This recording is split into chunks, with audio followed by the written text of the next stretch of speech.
Welcome back to the channel. My name is acelewy. Let's get right into this real fast because this right here is going to be a very difficult video to really explain everything that there is to it, because talking about sustain and max resources is on the surface very easy. All the other videos for this series has been, well, if you just stack these numbers you'll have this. This right here actually now relies a lot more on the player's own mechanical skills, but with that being said, there is a lot of things that not skill alone can cover. So with that being said, let's start getting into some of these numbers real fast and how do you build up sustain for PvP too. Now there's two important philosophies to think about when you're making a tune and you're trying to sustain it. One, is it a DPS? And two, if not a DPS, is it a healer? If it's a healer, the sustain that you'll need is a different level of sustain. You need a different type of survivability and sustain necessary in order to keep that healer alive. Because for a DPS, they only need so much sustain so that they can then turn around and burst the enemy. They're just looking for enough sustain to keep fighting so that they're not dead, they have the magic to kill somebody, and then they go and kill somebody. Because you don't have to worry about your max sustain or your stam sustain if the target's dead. You don't have to worry about it. So that's a big one right there. Healers don't have that luxury. So they have to sustain through everything that goes on the entire fight. They can't run out of resources as quickly as DPS are allowed to. They don't have that opportunity. Second, another very important thing, and this really does depend on whether or not you'll be able to run certain builds with high sustain or not. Some builds are just kind of limited in how much sustain they can do unless you're running sets for them. And on the topic of that, is your character mag or stam? Stam tunes always have a harder time sustaining because they will always be required to use mag skills. Most of the most important skills in the game right now for PvP requires magicka. You want your burst heal, it requires magicka. The only class that is in a situation where they don't have to worry about that is the stam sorks.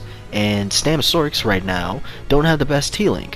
So what they gain in the ability to not worry about necessarily, you know, oh, I need to stack up stam or I need to stack up mag. I forget, the Arcanist can do it as well, but the Arcanist is a different beast in general. So we'll talk about that later.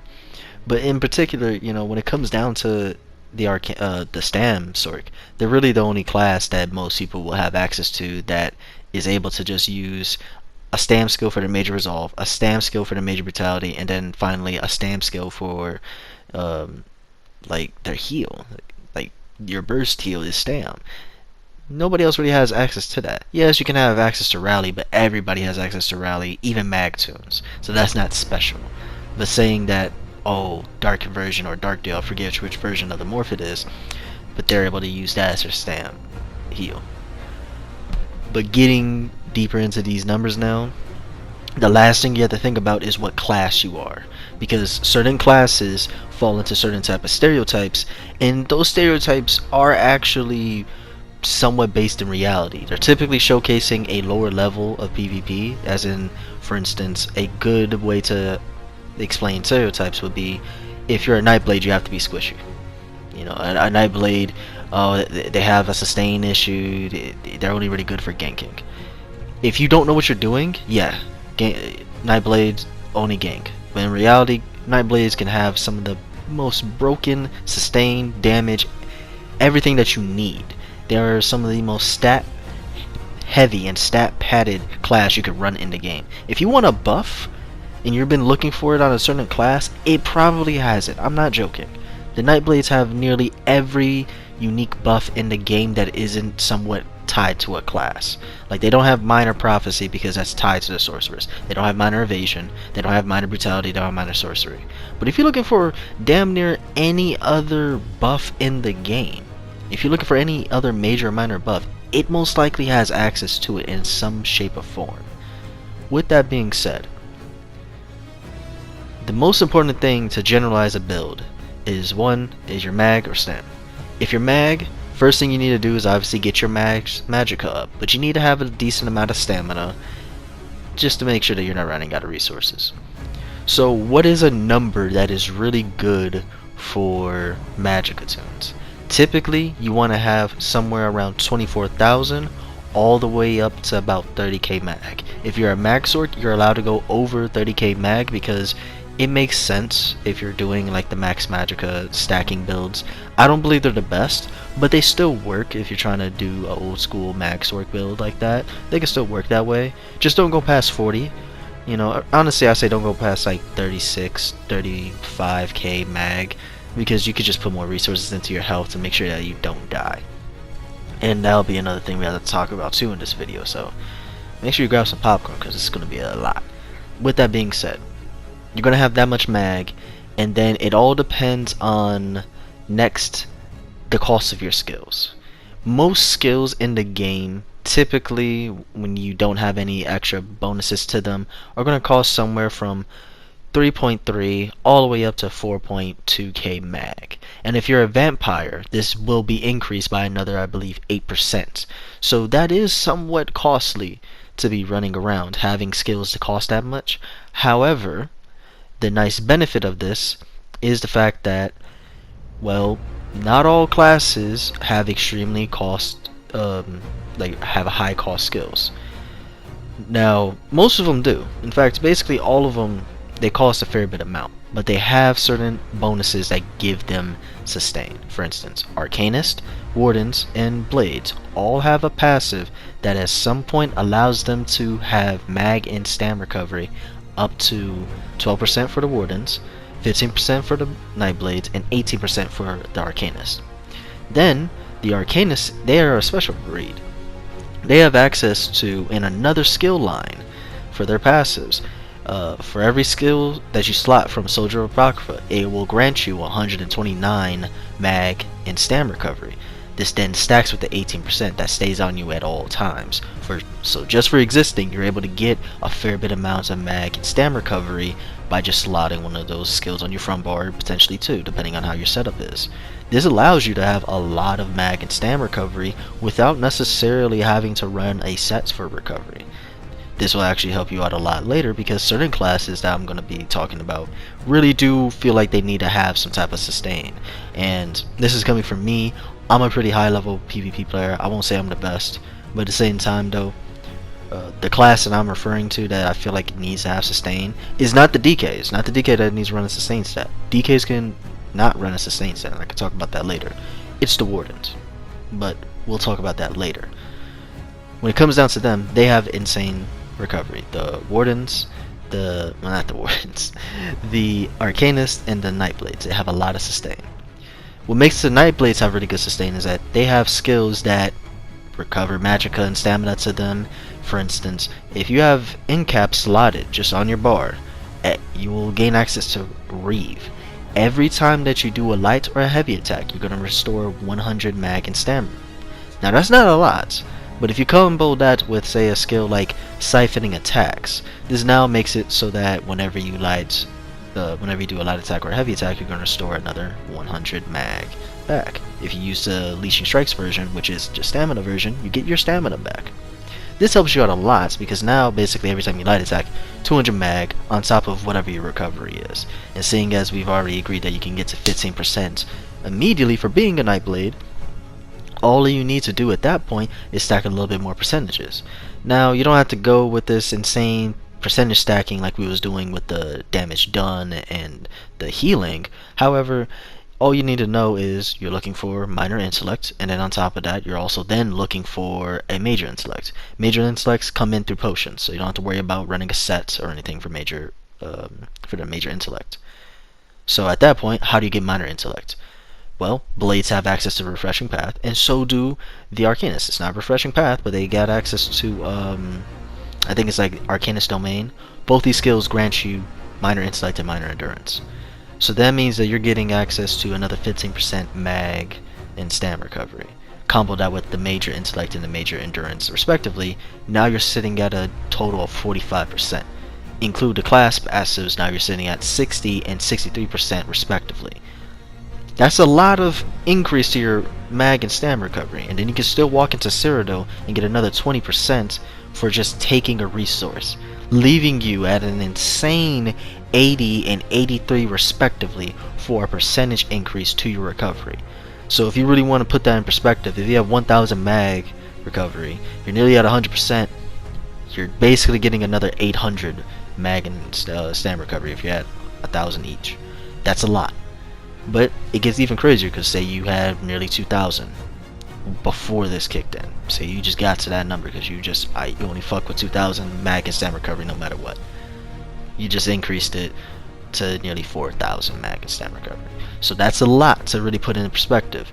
And we've already, discussed how much skills typically are costing. They're costing typically around 3k all the way up to 4k. Yeah, there's some cheaper skills are costing like 2000, 2500 and all that, but most of the skills that you're going to be looking at, that you're going to be seeing, are going to be costing a fair bit. They're going to be costing about a 3k or 4k. So, with that being said, you basically just recovered the entire magicka and stamina for activating that skill if you're having such high recovery. And just by that alone, you're understanding how certain tunes can now just be able to sustain what it feels like indefinitely. And arguably, it's better when you're running a stam tune, because stam tunes could be running a two-hand. And the two-hand has a passive that whenever you kill a target, is going to then grant you another 30% stam recovery. This then stacks with major endurance, minor endurance, the Nightblade passive, and everything else we just talked about.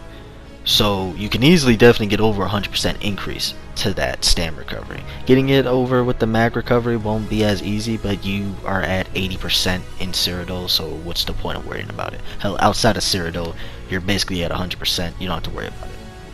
So that right there explains how people are able to sustain.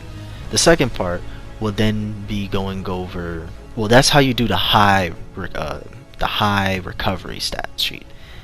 And that is one way to do it. The other way is to be running high resources with skills that restore back mag and stam, like for instance siphoning attacks, passives that restore it back, like the DK's Earth and Heart passive, I believe is called Battle War, where it grants you back mag, health, and stam recovery whenever you activate your ultimate. And then also having skills or passives that reduce the cost of certain skills.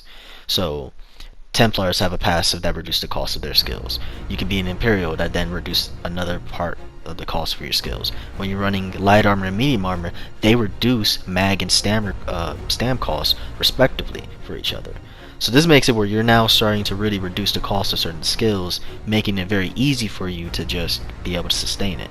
You can then heavy attack, which depending on what weapons that you have, if it's a melee weapon or it's just a physical weapon like the bow and all that, martial weapons I should say, those weapons, they will restore stamina to you.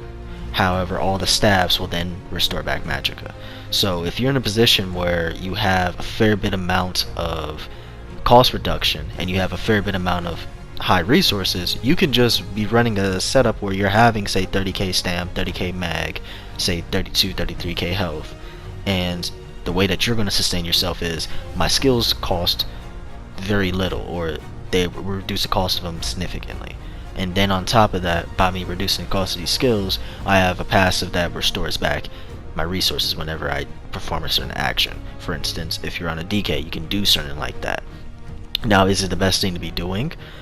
Honestly, it depends on your playstyle, because running that high recovery requires you to be making certain sacrifices that may not be suited for what you want to do, versus running all these high resources. You get a benefit from doing that, because typically when people run high recovery, they're not also then running a lot of max resources because it's redundant. So by you running these high max resources, you're actually gaining more damage, because for every 1000 magicka or stamina that you gain, you're typically getting about a 100 tooltip increase. That's not too bad. You just get 100 added to your tooltip for your damage, and then sometimes for your heals as well, depending on how your heal is operating. That's not really too bad at all. You can really make work of that. That really allows you to start stacking up a lot more damage, typically that you're not going to see because you're running this amount of magicka, or you're running this amount of stamina, you know. So that's more or less the two philosophies right there. It's the high resources, and then you're having the, the passives that are comboing together and all that to make sure that you have your sustain, and then there's just the high recoveries, In order to do the second one, the first one I just explained, where you have a lot of max resources, you need to be running classes that have bonuses to that, typically. DKs is a little different because they just run setups that work for it. It doesn't really matter to them. But when it comes down to other classes, like for instance the Nightblades, they are actually very, very much in tuned to be able to run a lot of max resources. It's the same thing for the Sorks as well. They are the only two classes that can stack the most amount of max resources in general. How do they do this? It's simple. They have a passive that gives them max health, and then they have a passive that increases one of their max resources. For the Nightblade, in a siphoning ability tree, whenever you have a siphoning skill slotted on either bar, so if you have it on your front bar, it will give you 8% max magicka. If you go to your back bar, though, it will not give it to you. So you have to make sure that you have a siphoning skill on both bars. I may have said that a little weird. Apologize for that. But you need to make sure that you have a siphoning skill on both your bars, and you will gain access to that additional 8% max magicka.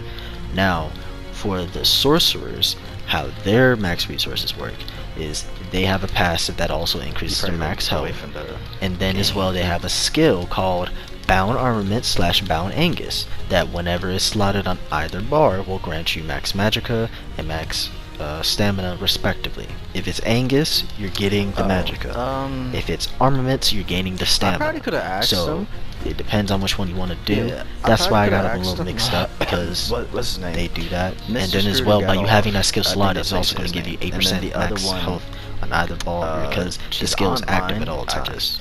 How that passive directly works is when the skill is active, you will have access to this, and since that skill will always be active, you will always have access to that max health and that max magicka, making it very easy to be able to stack up everything that you need. Your first place and second place. Here's 100k gold. In terms of the max health for the blades, however, they have another passive from the Shadow Tree that for every skill that they have slotted on the bar from the Shadow Tree, they will gain 3% max health. And I believe it's up to a maximum of 12% because you can only have 6 skills slotted on the bar. Most people have 2, maybe 3 shadow skills on a bar. Typically it's 2 to 1. That's the highest you'll ever see, but maybe, just maybe, you're gonna see like 3. So with that being said, they start showing up a lot more, that really means that you're gonna get more or less 6% on your best bar for max health. It's not gonna be fun. You then combo that with the 8% max magicka. So I have to see. And remember how earlier I was saying for the blades in particular, they're able to stack up a lot of recoveries.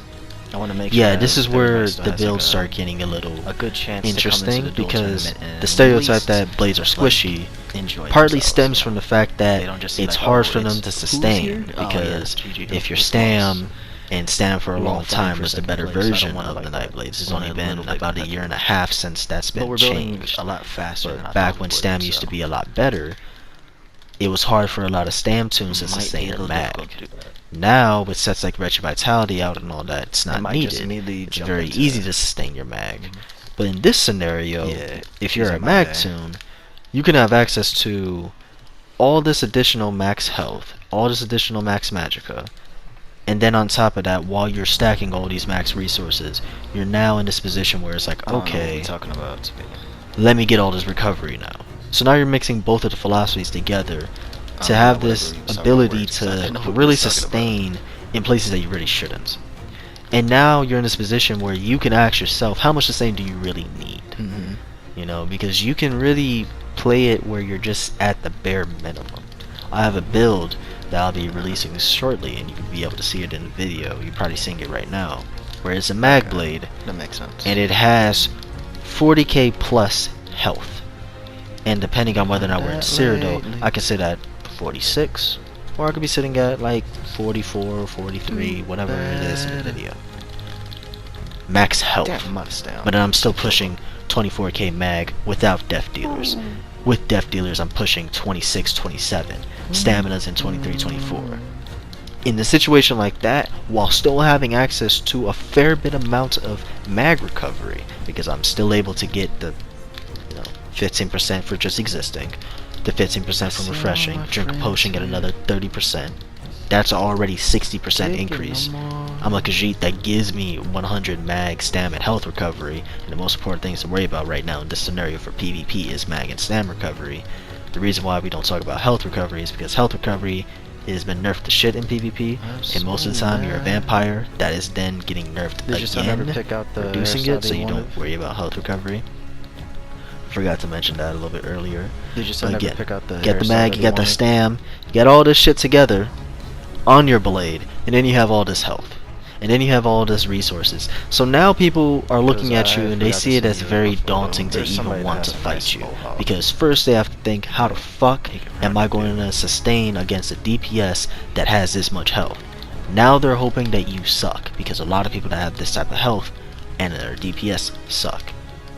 The worst thing you can do to them is prove them wrong, because now you have all this health, you don't suck, you have good damage, you have good sustain. You're now in a position where this person really has to step up as a PvP player and challenge you in a complete disadvantage, because at certain points, if you're in Cyrodiil and you unfortunately decided to play with a teammate and, I don't know, socialize with people on an MMO, and you get the Warden buff, you're at 50k health. Yeah, I know. I ran builds that have reached 50k health without death dealers. And that should be worrying to people, because if I can make a bomb that can get to 50k health without death dealers, without getting the M buff, and it's still valid, imagine when I put on death dealers and we start running around, you're gonna see some insane shit. So that's why Nightblades are really powerful. It's not just because their damage is good, it's because you can do bullshit like that. Wardens are supposed to be the guys with the whole bunch of max health, and yet they can't stack it as easily. They may be able to reach the number, but their sustain is not going to be as great. And if their sustain is great, their damage won't be as great. So you have to lose things in order to do it. The Nightblade doesn't. The Sorcerers, they in theory don't lose anything. However, your heals suck, so in reality you do lose something by putting on all that max health.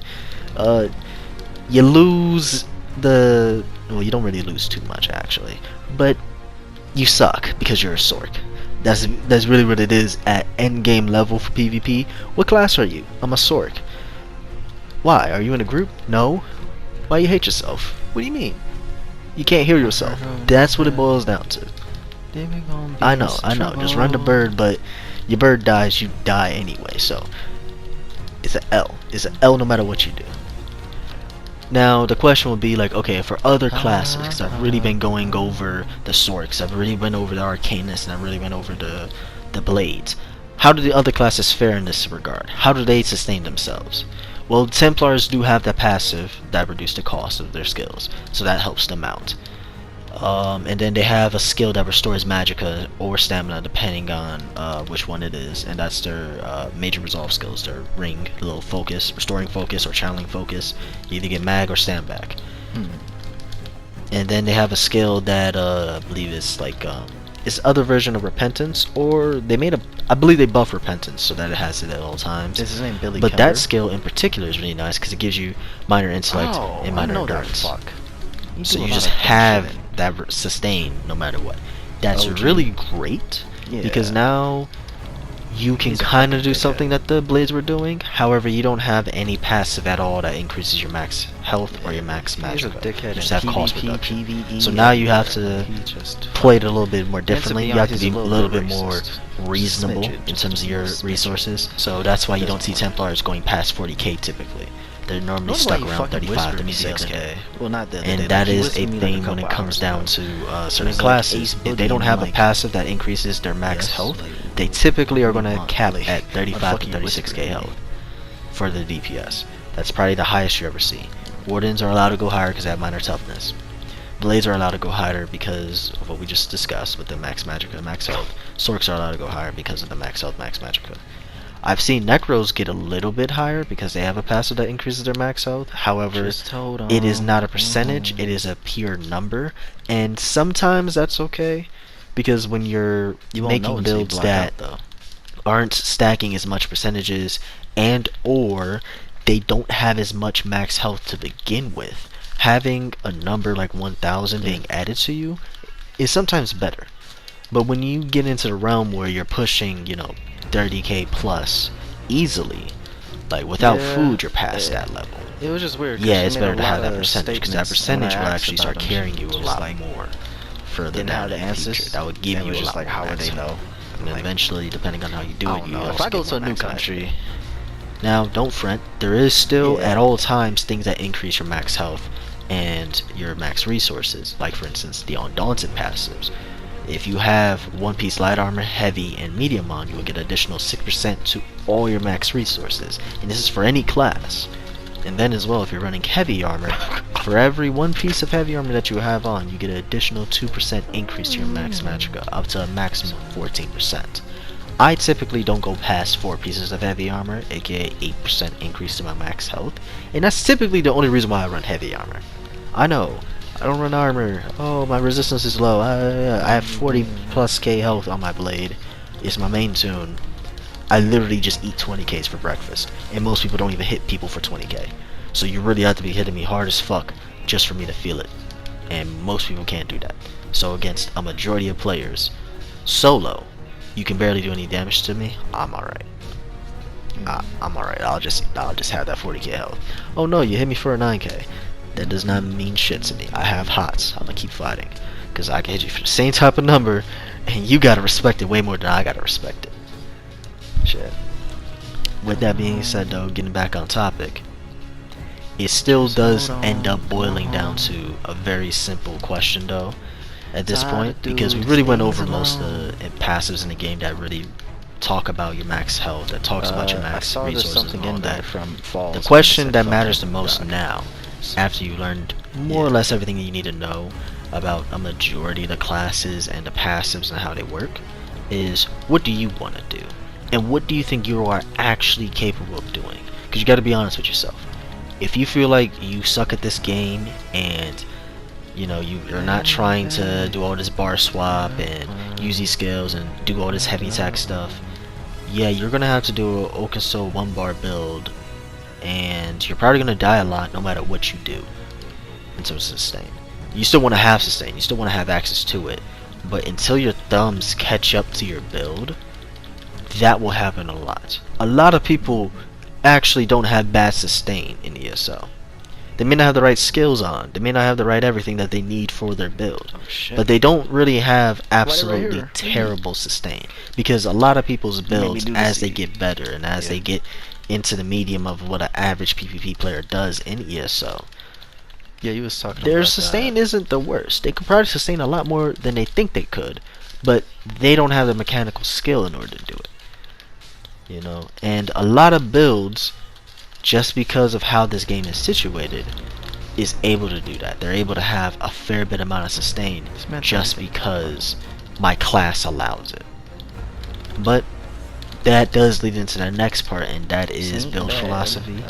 Because if your build philosophy does not match what your mechanical skill does, you will always have an issue.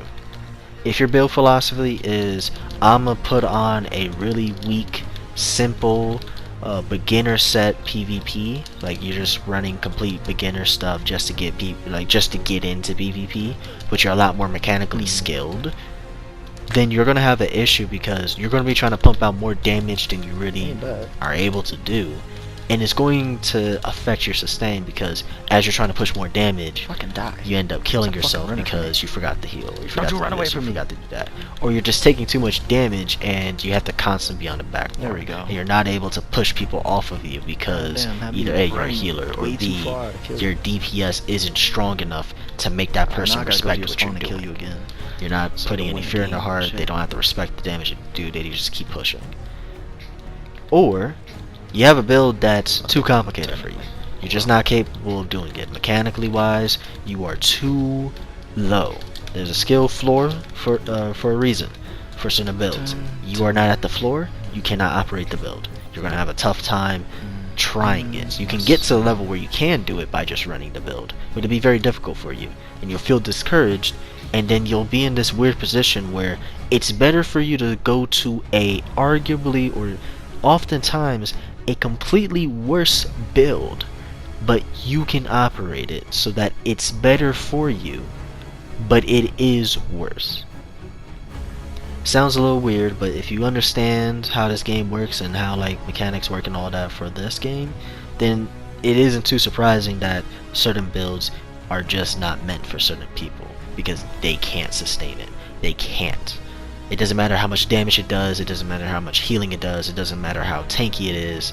If you are not able to sustain the build, that means that you don't have the mechanical skills for it, or the build itself is not suited for your mechanical skill, because you are able to push out a lot more than the build can do, and you're tearing it at the seams.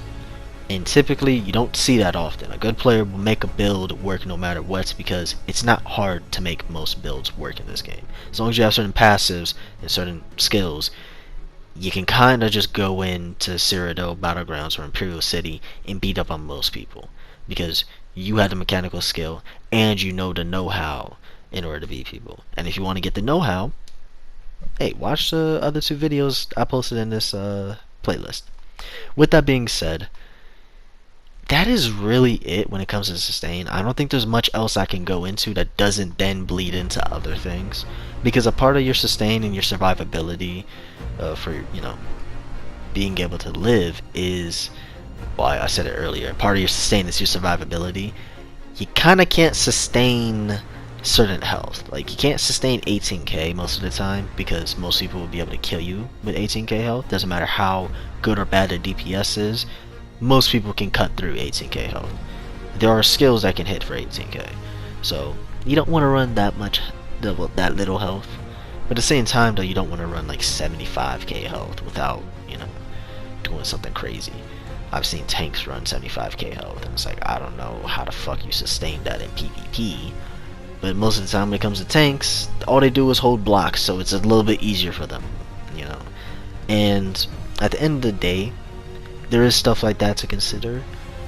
But at the same time, though, health is so important to this, while at the same time, it's then tied into your tankiness, because all everybody's doing when they're fighting you in PvP is either making sure that your health points never hit 0, or making sure that your health points always hit 0. So you need to have a certain amount of health in order to ensure that even if you get hit hard, you're able to survive it, and because you survived it, you sustained it. You see how that bleeds into each other? So it then forces you to use your resources, like your other resources, like your max magicka and your max stamina. And there is certain skills that actually do cost health, like for instance blood for blood, and that's damage. So it's again a little weird to like go into like the absolute final details to sustain, but for the most part I feel like I really went over nearly everything to go over. I guess the last thing I should really go over before I end this video is why I feel like Wardens in particular, and also DK to a certain extent, have bad sustain and bad like survivability for most people. Is because the stereotype for DKs is they have bad sustain. It's hard for them to sustain, they have to run a set for it. Wardens, on the other hand, don't have that same stereotype. However, when we was talking about the cost of skills earlier, Wardens, they can go through about 10k mag in 2 skills. They can activate Arctic Wind / Polar Winds. That's going to cost them about 5k mag. Just for being Vampire Stage 3, it'll cost you about that much. And then on top of that, they then had the audacity to be running skills like Ice Fortress, because most people are going to run Ice Fortress. Very few people run Expansive Frost Cloak, because you might as well get the minor protection, which is just free damage mitigation. But by running that skill, it's another 4k. So you just spent 9k mag for activating Major Resolve and healing yourself. That's your burst heal, costing about 5k. Your Major Resolve costing about 4k. You know, that's a lot. Versus you go to the DK and they're coagulating blood, it's 4k. You know, and then the hardened armor is about a 3k. Like, that's not bad. That's 7k in comparison. But then on top of that, the Wardens, the only passive that they have that restores back magic into them, or stamina, is that passive that we talked about earlier, the 12%, and that's while an animal companion skill is active. They get access to that recovery. You can then run the Betty or the Netch as well, and you can restore back mag or stam. And that typically makes it where people think, oh, I don't need to worry about my sustain anymore. But then that cost reels its ugly head in because you don't have enough sustain to sustain 5,000 mag being burnt every time you need to burst heal yourself. So if you put the pressure on a Warden and they're not running a set like Retrovitality, they will die because they have to stop taking damage in order to sustain. If you ever watch a YouTuber and he's on the Stand Warden and he's not running a Resto staff or a staff in general, and he's not running Retrovitality, watch his gameplay a little bit more and watch what he does a majority of the time. He's running. He's not attacking. He's just walking around, trying his hardest not to get hit. I've seen so many YouTubers do this. And it's been like this for a long time, where they'll run a sword and board Warden and they're just literally sitting around at 1 health. Not even 1 health, like they got like 5k mag back and they're over here having to play mental gymnastics to figure out, alright, which skill am I going to use? Which one matters the most? Do I need to heal myself? Do I need to get Deep Fissure to try doing damage? Because most people are running Deep Fissure, which is going to cost like 3k mag. Yeah, 3k mag. Do I activate any other mag skill that's needed? Like Living Vines? Like, you don't have that much mag to work with. And if you're Stam, you're fucked. If you're mag, you can kind of make it work. Because mag is mag, you can kind of make mag tunes work no matter what in PvP. But if you're Stam, it is a bitch to do it. You need Retrovitality. And here's the fuck thing. When you're mag, most tunes never need access to Wretched. Because they have the ability to sustain because they're not going to use their stamina as much. And they're already mag, so they're going to have access to a lot more mag recovery, max magicka, all of the above. This puts it in a weird position because mag wardens, for the quote-unquote meta builds, are actually known for running Wretched. It is one of their meta sets to be running. They're running Frostbite and Wretched, or they're running Frostfire, or like, not Frost, yeah, I think it's Frostfire / like Ice Furnace, whatever this the actual set name is. I know that the damage is called Frostfire, so I want to say the set's Frostfire, but maybe Ice Furnace with Wretched Vitality. I've seen people even do Elemental Susceptibility with Wretched Vitality, which is just more crit damage. So it's like, alright, we're running all this bullshit, and no other class really has to do that. The Arcanist certainly doesn't need to be running Wretched. The Necro doesn't need to do it. The Sorks don't need to do it. They die. They don't run. They don't have to worry about that shit. They just die. You know. Nightblades definitely don't need to do it. DKs, some of them run Wretched, but some of them run Daedric. Others don't even run any set related to that and still sustain themselves because they're a fucking freak of nature, and they're just able to. They just build like that. But then you go to the Wardens and they have to run that. That says a lot about your build. If you're in a position where it's like, well, not even the build, it says a lot about your class. If you're in a position where you have to be running Wretched, it's one of your class requirements to be running that. Because you don't have to run it, but then all of a sudden, you're trying to compete with some people that have really good damage, and you're running out of resources too quickly. Mag or Stam, you're running out of resources far too quickly. Your skills cost way too much. Even with mag reduction cost, that 5k turns into what? A 4.2? That's where Coagulating Blood starts off for DKs. That's where Shattering Rocks is starting off for DKs. And people are then running, passives and skills to reduce the cost of it so that it's in the 3Ks. And you're starting off at 5k. That's a lot of magicka to be throwing out there just for a subpar heal a majority of the time, because Polar Wind and Arctic Wind relies on either A, your max weapon damage and spell damage, and Arctic Wind is hard to really buff up to be a really strong heal, and Polar Wind requires your max health to be high. Oh well, that's great, we can just do what we was talking about earlier, and you have minor softness. But therein lies the issue, because they don't have a resource for max magicka, they don't have a skill as strong as siphoning attacks, because siphoning attacks, when it runs out, by the way, I didn't fully explain the skill, when it runs out of the timer, because you activate the skill, it restores back 4020 mag or stam. So if you're the stam version and you do that, and it runs out, you just got 4k stam. If you're the mag version, you just got 4k mag. And on top of that, whenever you was light attacking, because you're probably going to have end cap on, you're now getting back 200 mag and stam recovery, and you have access to far more mag and stam recovery easily. Because refreshing path is about like a 3k. You can activate fungal growth in order to get minor intellect and minor endurance, but that's a burst heal. It's not a hot, and a hot is just a lot better to have on a buff like that. It'd be different if it was like Polar Wind or Arctic Wind that gave out a buff like that, but Funnel Growth is not the best skill to be putting that on. It kind of throws it off, and it's just not a skill that most people ever put on their tunes for Wardens. So it's in this position where it's like, yeah, you have access to it, but it's out the way of what you need to be running. And if you try to use that as your burst heal, you're going to have a very rough time.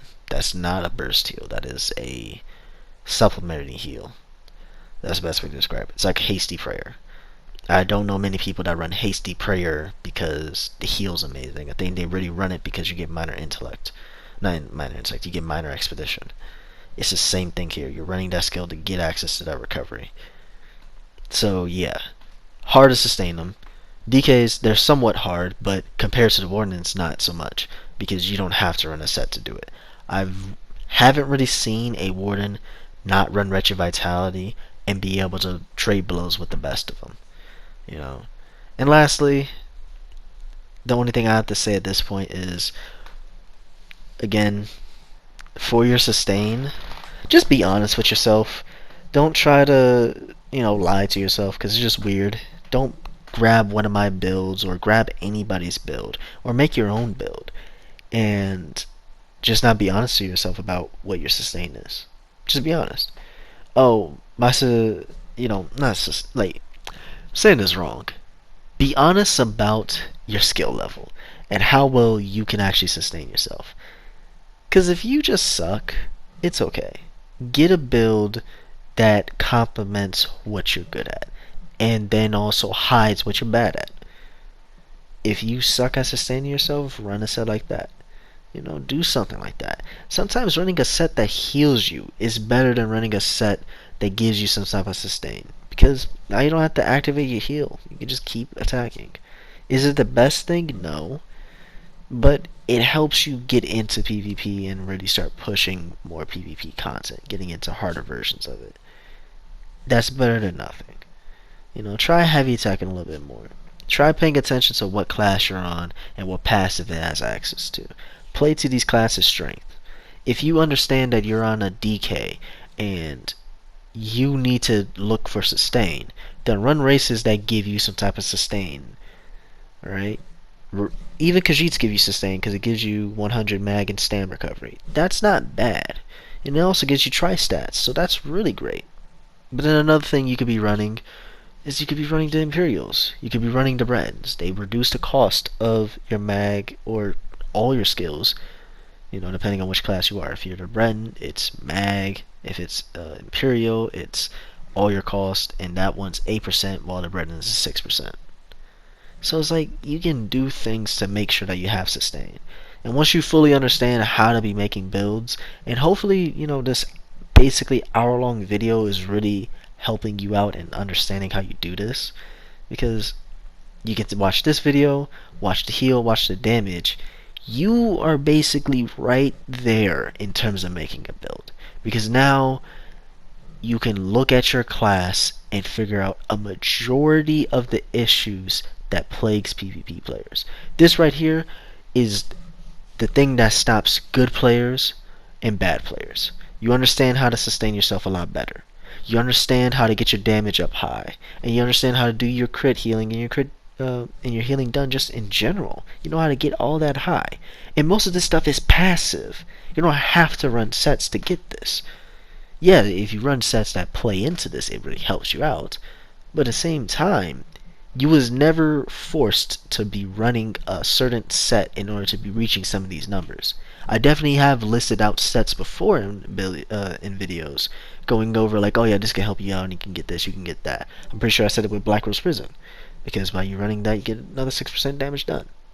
But even when you don't do stuff like that, and you just look at the class passives, and you stack everything together, all of a sudden you could run one class, have super amazing stats, and then realize you didn't even put on any sets. but your stats are great because you understood everything else that's really important before you even talk about your stats. Your skill setup was already great. Your buffs were already really amazing. You know, like your armor pieces, your Mundus Stone, Vampire, all that amazing. And that's what makes this game so fun. Being able to do whatever you want set wise, as long as you was paying attention to the passives. And if you don't like those passives, try another class. If you don't like the fact that that's how the game is, it's more passive based than it is set based. Shit. Why did right Well, here? Leave me. I don't know what to tell you. But You made this me do is this. how Yeah. people play PvP. They're maxing out their max health. They're maxing out their recoveries. They're doing all this stuff, Yeah, you and was they're talking about min-maxing. that. If you don't like min-maxing, don't do PvP. Because at any point, you're going to find somebody that's min-maxing, and now you have to sit there and be upset that you found somebody that's trying to kill you. And, like, really kill you. Because everybody else is like, yeah, they're trying to kill you, but they're okay if you live. That person is fiending for you to die. It's a whole different ball game. Saint So, bad. shit. I'm not gonna pad out this video no more. We'll holler at y'all later.